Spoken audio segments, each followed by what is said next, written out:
कांग्रेस का नया क्लेम ये है कि इंडिया की फॉरेन पॉलिसी पूरी तरीके से फेल हो गई है क्योंकि यूएस और पाकिस्तान मिलिट्रीज एक्सरसाइज कर रही हैं, वो भी पाकिस्तान में। सुनने में बड़ा कंसर्निंग सा लगता है, लेकिन अब फैक्ट सुन लीजिए। ये जो यूएस और पाकिस्तान की जॉइंट मिलिट्री एक्सरसाइज चल रही है, ये पहली बार नहीं हो रही है। This is one of the routine exercises जो टाइम टू टाइम होती रहती हैं, पब्लिकली डॉक्यूमेंटेड है, आप खुद वेरीफाई कर लो। कांग्रेस के सो कॉल्ड गोल्डन एरा यानी 2004 से लेकर के 14 तक लगातार ये एक्सरसाइज हुई हैं।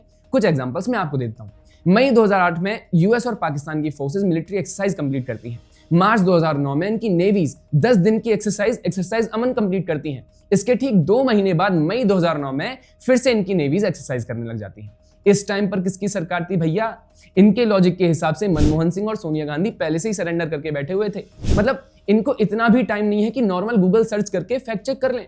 लेकिन क्या कर सकते हैं भैया, इनको झूठ जो फैलाना है। अब आपको मैं एक इंटरेस्टिंग पैटर्न दिखाने वाला हूं दोस्तों। सबसे पहले स्क्रिप्टेड पोस्ट की जयराम रमेश ने, और एग्जैक्टली वही सारी बातें लिखी जिनको पूरे इकोसिस्टम ने एम्पलीफाई कर दिया। जयराम के बाद देखा देखी so called neutral journalist Umashankar Singh बिना कोई फैक्ट चेक किए मैदान में उतर जाते हैं और इसी स्क्रिप्ट को एम्पलीफाई कर देते हैं। इसके बाद आईएनसी का ऑफिशियल हैंडल, फिर पवन खेड़ा और फिर सुप्रिया शिनेत इस पूरे एजेंडा में जान भरने के लिए आ जाते हैं।